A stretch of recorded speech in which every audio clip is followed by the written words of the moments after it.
everyone, welcome back to my channel. So today we are going to be reacting to not one but two finance channels here on YouTube, one being Graham, Stefan, and another being Earn Your Leisure. Both amazing, awesome channels. And we're going to be talking about the effects of Tesla in the S&P 500, new 4,000 price target. That's what's going around. Everybody's forming and buzzing about Tesla being incorporated into the SPX500 and if it actually will be. I know they did recently try to get into the S&P 500, and when it didn't, Tesla kind of tanked a bit. That's according to my friends who actually trade stocks, because you guys know I'm more of an indices type person, trade like a group of stocks. So, and because you know Tesla and US30 and NASDAQ, whether you want to accept it or not, actually have the same relative highs and relative lows, this could affect what we see in US30 as well. So I just wanted to bring this information to you, and also at the end of evaluating these evidence, tell you what I think is going to happen. So without further ado, let's get into the video. What's up, you guys? It's Graham here. So we got to celebrate today, because not only is it a super rare occasion that I actually post a video here on a Tuesday, but this one deserves it because it's officially announced that Tesla is going to be added to the S&P 500. That's right, Tesla. They did it. They hit S&P 500 inclusion, and that also means that pretty soon, nearly every single index fund out there is going to have to own a small piece of Tesla as part of their portfolio. And I gotta say, that's a pretty big announcement for nearly anyone invested in the stock market right now. But of course, though, you might be wondering, but Graham, I don't get it. Why is this such a big deal? Why did the price of Tesla stock just skyrocket this morning? And why do you keep asking us to smash the like button and down to it? Well, don't worry, I'm going to answer that, because the reality is, if you're not... Wait, pause. Yes, smash the like button for the YouTube algorithm, Graham style. Not an investor in Tesla right now, pretty soon you probably will be, whether you like it or not, and it's important to know where your money is going. So let's go ahead and talk about what just happened, how... Wait, yeah, that was actually a good key. You guys ask me all the time, what stocks are influencing US30? What news influence US30? And I'm like, guys, US30, US news, US100, US news. You know, these are US stocks, so you need US news. How this impacts you, how high the price of Tesla stock might go from here, and whether or not it's a good idea to buy in now or maybe buy in later when some of the hype dies down. But really quick, if you're wondering why I always ask you guys to smash the like button for the YouTube algorithm, it's because YouTube tends to recommend my videos to a brand new audience when it sees my videos getting high engagement. And if I even so much as mention smashing the like button in the first 2 minutes of a video, it increases the amount of likes on a video by over 100%. Don't even do it for me at this point. Just do it for Elon Musk. So thank you so much for doing that, and also a big thank you to Simply Safe for sponsoring this video, because they're doing their best sale of the year right now, but more on that later. First, let's start with the basics, the S&P 500. And for those of you that don't know, the S&P 500 is a stock market index that measures the performance of the top 500 publicly traded companies here in the United States. Right. The total value of all of these companies is worth a combined $27 trillion as of October 31st. However, not every company is treated equally. When it comes to calculating this value that you see right here, there's a very complicated scientific formula to determine how much each company gets to influence the value of the overall market. So for an index like this, the more valuable a company is, the more that company gets to influence the entire S&P 500. It would be kind of like putting 10 people on a scale together that weigh a combined 2,000 pounds. Now, if the skinniest person gets off who weighs 50 pounds, the scale is only going to go down by 2.5%. But if the heaviest person gets off who weighs 500 pounds, that scale is going to go down by 25%. Well, the same thing happens with companies in the S&P 500, except instead of how heavy they weigh, it's how valuable they are. Now, something like this is really, really important to understand, because just the top 5 largest companies in the S&P 500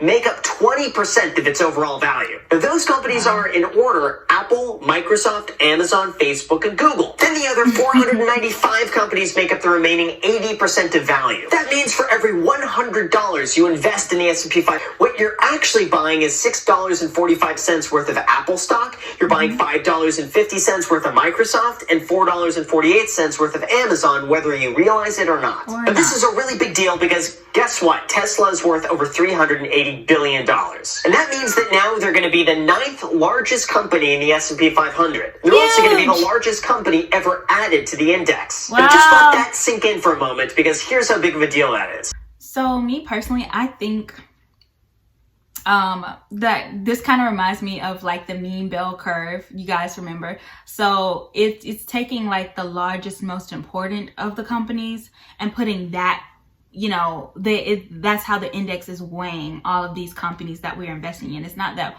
we are investing equal parts into SPX or US30 or, you know, NASDAQ, but we are investing into the best, the cream of the crop of the companies.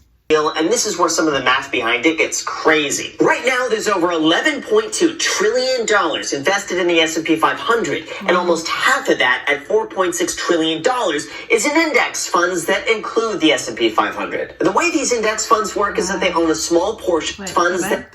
There's currently over 11.2 trillion in assets benchmarked to the S&P 500, with roughly 4.6 trillion of the total index funds according to S&P Dow Jones's indices. Wow, yeah, that's a lot of money. That include the S&P 500. The way these index funds work is that they own a small portion of every single company equal to their weight in the market cap. So in order to properly balance every single S&P 500 index fund in existence, they're going to have to allocate about 1.2% of their money to go and buy Tesla stock. That means if we just consider the $4.6 trillion sitting in index funds, over $51 billion of that is going to have to invest in Tesla stock so that they could properly balance their portfolio based on each company's weight. That's the reason why, if you haven't bought Tesla stock before, but you go and buy index funds like I talk about here all the time on the channel, by the end of December, over 1% of your portfolio is now going to be a friendly reminder to Elon Musk. That's why people see this as such a big deal, because every single time someone goes and buys an index fund that contains the S&P 500, what they're really buying is a small portion of Tesla. And that just means a steady, consistent stream of money flowing into Tesla stock and a smiling Elon Musk all day, every day. This is even such a big event that in a press release, they asked investors for feedback about whether to include Tesla all at once on December 21st or in two tranches, with the first added a week earlier due to Tesla's unusually large market capitalization so as not to overwhelm the market. If that doesn't tell you how significant this is, I don't know what will. So that then begs the question, how good of a deal is it to buy Tesla right now? Is it better to buy now before all the index funds start buying in, or is it better to wait and hold off for things to settle down? And when it comes to this, I've done my research and I will tell you historically what happens when a stock gets added to the S&P 500 and how much the price is really changed once that happens. Now, it's important for me to mention that Tesla is, well, unique. They're almost unlike any other company that I've seen. Like, are they a car company or a tech company? Are they overvalued or are they undervalued? Is Elon Musk a genius or is he crazy? And Tesla's certainly controversial. Like, for a while, they were the #1 most shorted stock in the entire stock market. But meanwhile, they've exceeded expectations and they even produced Tesla shorts to mock the people that didn't believe in them. So even though now when it was researched, it was found that stocks do go up in price once it's announced that it's going to be added to an index. But once it's actually added to an index, the pent-up demand seems to slow down, the stock price tends to drop. Accumulation, manipulation, distribution, and then the cycle starts all over again.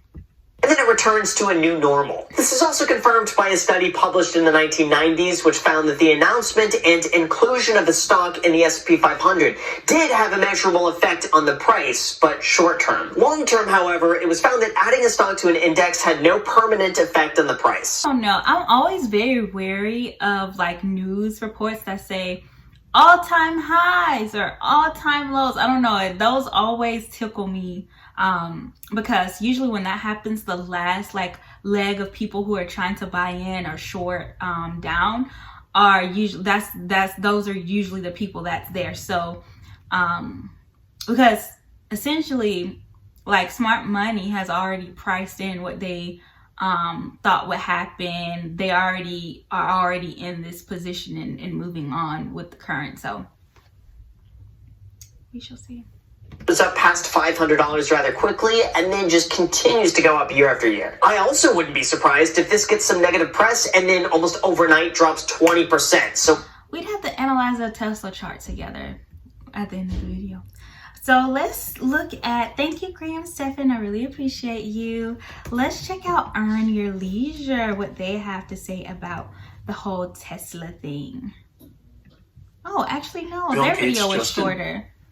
May have to switch the order around in the video. Invested $96 million into a new industry and Let's talk about what everybody wants to hear.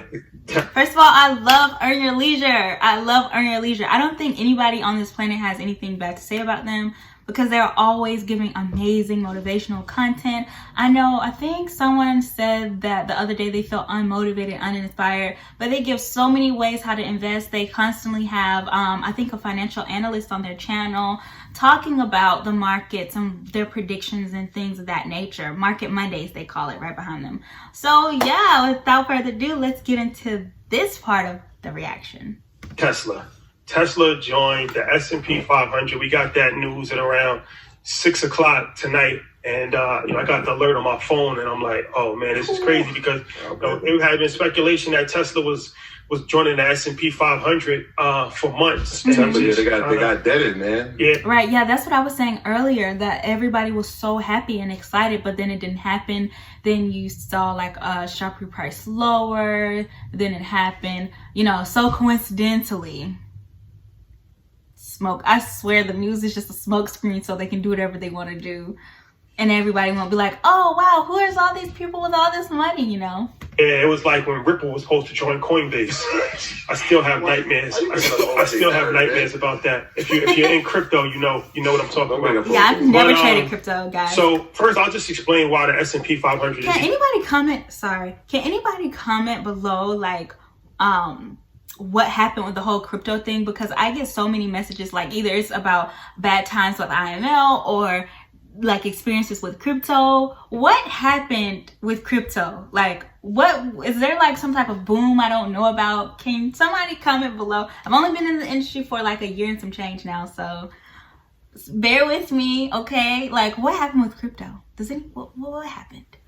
Even what it is, actually, because people might not even know what it is, right? Standard & Poor's 500. So it's a stock market index, which is probably the most respected stock market index. So there's a couple. There's the Dow Jones, NASDAQ, Russell 2000. So that the S&P 500, what it is 500 companies. It's like a microcosm of the market. 500 large companies that make up, different sectors inside the stock market. And so usually, like when you hear the stock market is up or the stock market is down, they're not talking about every single stock on the stock market. They're talking about an index, and the index is usually the Dow Jones or the S&P 500. The Dow Jones has 30 stocks in it, and the S&P has 500. So obviously, if you just look at it like from a science experiment, 500 is a better case study than 30. Like it could be 30, could be more skewed. So the S&P 500 is a big deal. I guess in that sense, yeah. But yeah. Because like if you have a 401k, you usually have like an index fund, right? So in the S&P 500 is usually that index. Life insurance policies a lot of times have index funds, hedge fund managers, mutual funds. So it's a lot of institutional money that goes into it. And I just want to say this, guys.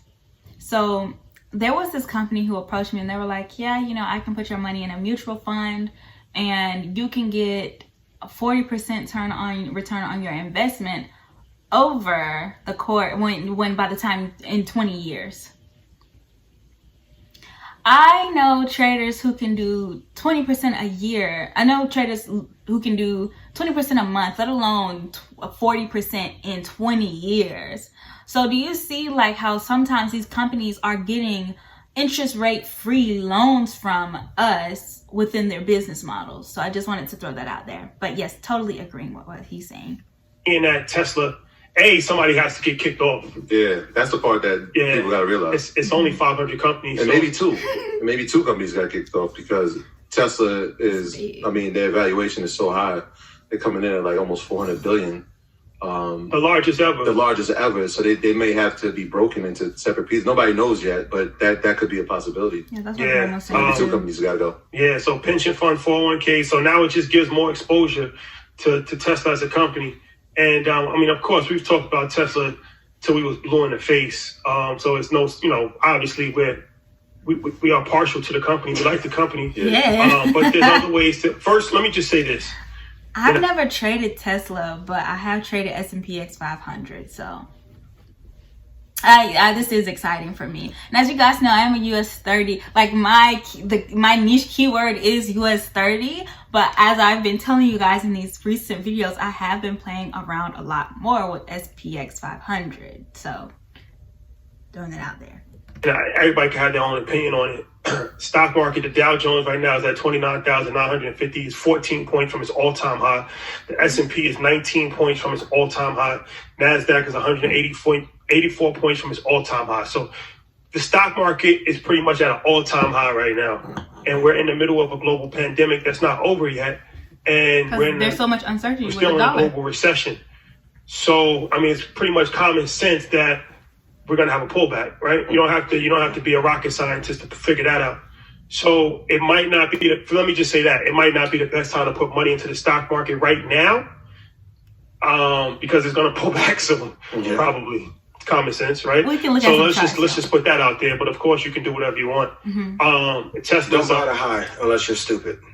Right, and we are at the end of the year. Usually, like the pattern I've noticed and what's been comfortable, you notice like a lot of traders, we relax at the end of the year. We're spending time with our family. We're playing our violins. We're eating the sushi from Publix. Like, I mean, the most volatility is seen within the first coming months in the beginning of the year. That's why I'm so excited for next year. Y'all, I cannot wait for next year. I'm so excited, so excited. Okay, let's keep watching. I'm going to be straight to the point. Especially Tesla, don't touch it, because I don't want to hear it next week. Well, you guys said to buy. No. You guys said. I don't trade Tesla. You know what's so crazy, though? It's like the number one rule in investing is buy low, sell high. But 90% of retail investors do the exact opposite. They buy high and then they sell low. I use Bitcoin as an example because that was the most famous of recent time. If you follow the Bitcoin craze a few years ago, it was at 7,000. I bought Bitcoin and it was at 5,000. And then I saw it go up. I saw it go up to 6,000, 7,000, 8. When it started to go up, everybody was talking about it on social media. 9,000, everybody's like, your barber starts to talk about it. 10,000, it's like, see, that's when that all-time high news. That's why I'm wary of jumping. People's on the fence. Now they're like researching crypto. Crypto becomes the number one Google search word, but they're still not really buying it yet because it's like, I don't know, it could be a scam. Skeptical. And then it gets to 18,000, and then it gets to 19,000. Then everybody puts their money in, and then it's 19, and then it goes up to 20, and then it's like, all right, I made 10% profit. And then it crashes, and it goes down to 4,000. And then what happens is that, so you bought it at 20,000. Psychologically, you don't look at it like, damn, I lost 80% of my portfolio. It's at 4,000. Why am I going to sell? You look at it like, I don't want to go to zero. Now I'm nervous. Now I think this thing could actually go to $0, and you sell. And then it goes back to where it's at now, 16,000. Yes, because you see the market psychology of that. For smart money to sell, they need dumb people who, not dumb people who bought, but they need buyers to sell it back to them. In order for smart money to buy, they need somebody down there to sell it to them, someone with a reason to sell it to them at that price, who has bought, and they need somebody to sell it back to them. And then you buy. And then it goes back down to 3,000, then you sell. So this happens all the time. Crypto obviously is a lot more volatile, but the same thing happens in stocks. You don't necessarily think that Tesla's going to go to $0, but you buy at a high, it crashes, you lose 30% of your portfolio, you panic, you're like, damn, my wife's not going to be happy with this. I'd rather just lose 30% than lose 60%. The wife, man. Wife, husband, whatever, however you want to flip it.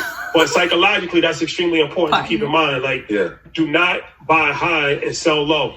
No matter how many times say that, 90% of people are still going to buy high and they're going to sell. That's why I'm not super excited about Tesla. And time plays a factor in this. It depends on what are you doing. People don't factor in time to their trading model. Are you doing long-term, short-term, intraday, scalping? Either way, that rule remains the same. Do not buy high and do not sell low. And once you guys start to factor in time into that, take in what trading model you're trying to use. Like if you're looking at a long-term chart and we're already at a premium, don't buy if you're a long-term trader. You see, if you are looking, like a short-term, like in a short-term array sense, like a short-term time frame, like let's say your time frame you're looking at is 4 hour, 1 hour, 15 minute, 5 minute. If you're at a premium within the specs of a 4 hour chart, then I don't know if you should be buying, especially if that's not the market condition and environment that you're in. Like, let's say if you had already reached like a higher time frame array that is bearish, then there's definitely no reason you should be buying at all. So yeah, just knowing the market condition you're in, the market model, the market cycle that you're in is very, very pivotal and key. Let's hear what this professional has to say. If you go look at where it is now, it's at the same high from October 12th, almost to the penny. I'm looking at it right now. It's not a time to chase. We'll look at it after. I'm happy that it got added to the S&P. I was not expecting that. Didn't think it would happen for a couple more years. I'm glad they got in. Exxon got kicked off, so that's another reason why I keep saying we are slowly watching oil die. Like, if you would have told me 10 years ago Exxon would have got kicked out of the S&P 500, I would have laughed in your face. Wow. So we're living in a different time now. But we're saying right now, in a high of Tesla's 502.49, and we're at the high from October 12th. Wait for it to pull back. Wait for it to pull back. But Stock Club members, Xander Neese and Miles Morales toys, because I've had y'all in since March. So enjoy. But be careful. Be careful. And like Rashad just said, you do not want to keep buying at highs because you're going to be upset when it drops 10 and 15% here soon.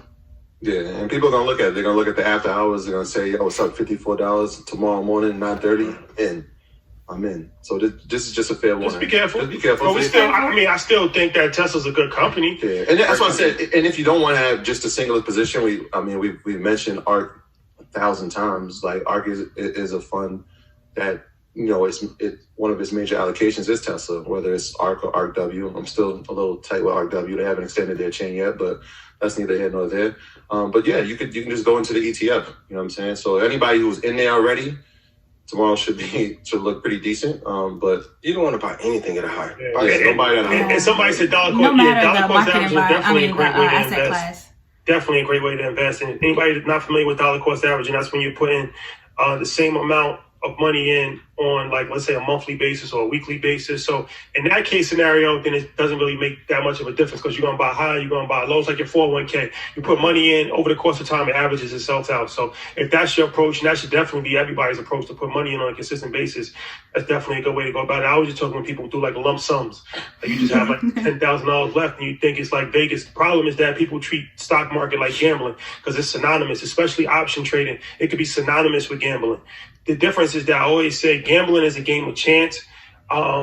Investing is a game of knowledge. I know there's going to be some people like, well... Yes, EYL, yes. Poker, you can actually... I know, I get it. It's always a critic. But the bottom line is that you shouldn't be investing based off of... Gambling. You should be investing based off of knowledge. Knowledge and analytics. This is data we're looking at.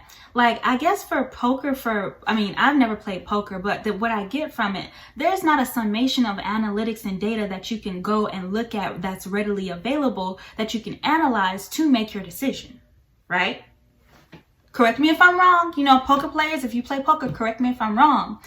However, with trading, you have a chart full of data that you can analyze and use to your advantage. Just saying. And I did a video of a person saying gambling was better than trading. And I had so many people in the comments saying, like, yes, we love your videos, but why, what is this? These people, they are scam, they're fraud, that they get paid to promote these videos. And so I'm so thankful for those people commenting, telling other viewers who are watching of me reacting to that video. I'm so thankful that they commented that, because people don't know how these affiliate links and markets work for people. Like, if you're affiliate of a certain company, they are going to give you the best so you can broadcast it and show other people, so their company attracts more people. And even if you are a small YouTube channel, people know who you are. Like, I've had people actually reach out to me to be an affiliate of their company, like what is it? I think a VPN service or something like that. They asked me if I could be an affiliate, but if I don't necessarily use the product myself, then I probably would never be an affiliate for that. I'm not even sure what I know what a VPN thing is, but I don't use it. So yes, anyways, back into the video. And being that, you got to know your own risk tolerance. Like, so me personally, I'm more of a conservative person. I don't want to have high levels of anxiety. I've spoke about this before, and I don't want to be nervous just investing. So I do the ETF route. So I knew Tesla was a good company, but I just didn't feel comfortable investing in Tesla. I was just for the option. I did both. So I did the ARK ETF. It's like, I think it's 7% of ARK. But it's 10%. But if you know ARK, you know that not only does it have Tesla, it has Netflix, it has Roku, it has NVIDIA. So it got a lot of great companies. It's like an all-star team. I'm comfortable with that. Comfortable with that because I know that if one goes up, the portfolio is going to go up. But I'm not banking on just one particular company. It's a safer play. Good. I know if you invest in one stock, you can earn more, but you can lose more too. So you gotta play your risk. Yo, this is 1,000% facts. This is exactly how our phone calls go. Yeah, you gotta know who you gotta know your personality. Yeah. It's at 461 now. I'm gonna tell you guys, do not be surprised when Tesla drops back to 344. Don't be surprised. Wait, the purple ball just came out? Don't be surprised. Put the purple ball in the chat. So they're gonna be like, yo, he ain't called in. Don't be surprised. But because they still great company, but even with, so for those of you that are big on crypto and any asset, if you wait that 5 to 10-year holding period, if it is truly a good asset, you're going to get dividends from it. So if you truly believe it, hold it. When you are ready to sell an asset, it's usually a sign that you chased it and you got in too high. The rules apply the same. If a house is worth $525,000, I'm not offering $524,000. I don't care if I have $200,000 in it. I'm not offering $524,000. I want you guys, and this is the ideal time when the market is closed, to go on the chart and say, hey, if the high was 502, where would I want to buy? Where if it dropped to that price, I would be happy with it going there. Please write this down. Pre-select your prices for your primary investment vehicles. Yes. I want you guys to I like this. Hell, you can. And this is my first time really viewing Market Mondays like this, guys. Like really like watching it because I don't want to influence my bias of what I already have for the week. So I'm always very careful to steer away from that. But oh my gosh, I love this. Just get a dry erase marker and mark off top, bottom, middle, and okay, right about here. But I don't want you to chase when the market is moving fast just because you think that you're going to miss out. That will not give you an edge. It will not give you an edge. No puts on Tesla. I want you to hold Tesla for the long term. They have a Wi-Fi on Mars. No, hold. Tesla's a good company, and they have all the start. They're like Elon to me is our generation Steve, but the company is currently structured how Amazon was. Look how long Amazon's been. Like Tesla is the new Mercedes. Big fan. Big fan. If you could have invested in that in 90 and Mercedes is still popular, then hold the company. Because then, well, I mean, I'll do it right now. Hold on. 5-year target for Tesla is 794.08. 794.08. So when I have that push up to the moon and it goes above 700, you're going to cry. Just mark off where you want to get in and hold. Because I don't want you guys to look back and be like, man, I should have listened to you. Those are some of the most expensive words you can ever utter. Costly. Yep. Those is costly. Oh, yeah. Yeah, man. But the choice is yours. Either way, we'll be here. Trade over has spoken. Okay, so as you guys know, I do not trade Tesla. But let's look at Tesla. Why not?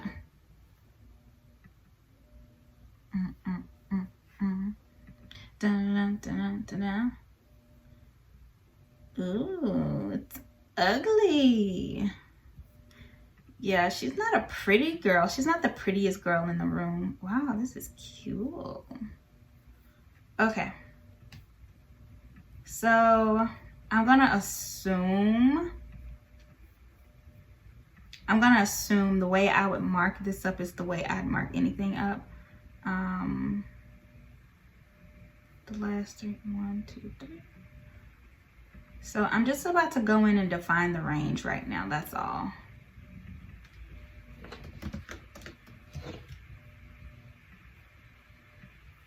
just defining the range that we've been in for the last 3 months.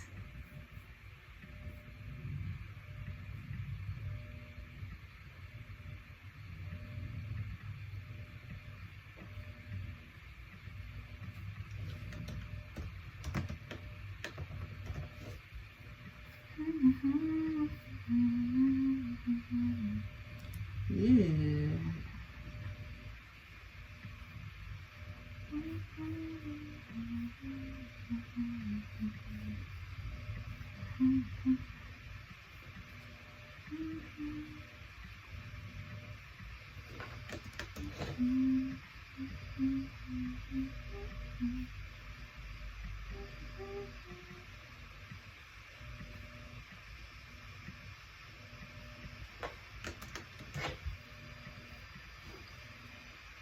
Yeah, she's not the prettiest girl.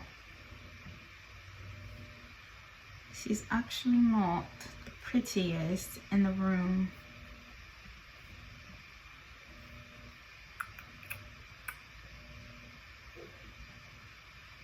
Excuse me as I do correlative analysis, y'all.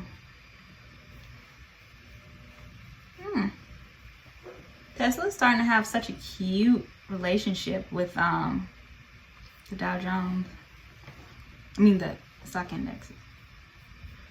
Well, they've already it's funny, they already started having that relationship back here.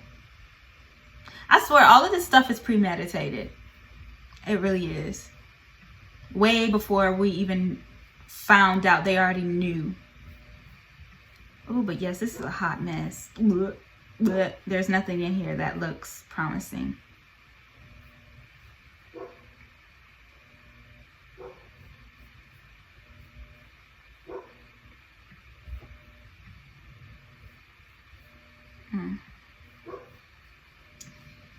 Yeah, the PDs are I can't see anything in this. This is, how do people even analyze this? This is terrible looking. Like, is this the correct chart? Like, guys, hold on. This can't be. That looks ugly. Is that just how stocks look? It looks terrible. Oh, I guess so. I guess that's what it looks like. Yeah. So I have to go back and listen to what the guy said in the video, but possible places we are at another high, a recent high. We'll probably go through this high, and I wouldn't be surprised if we do retrace, like he said, in the later video that we reacted to.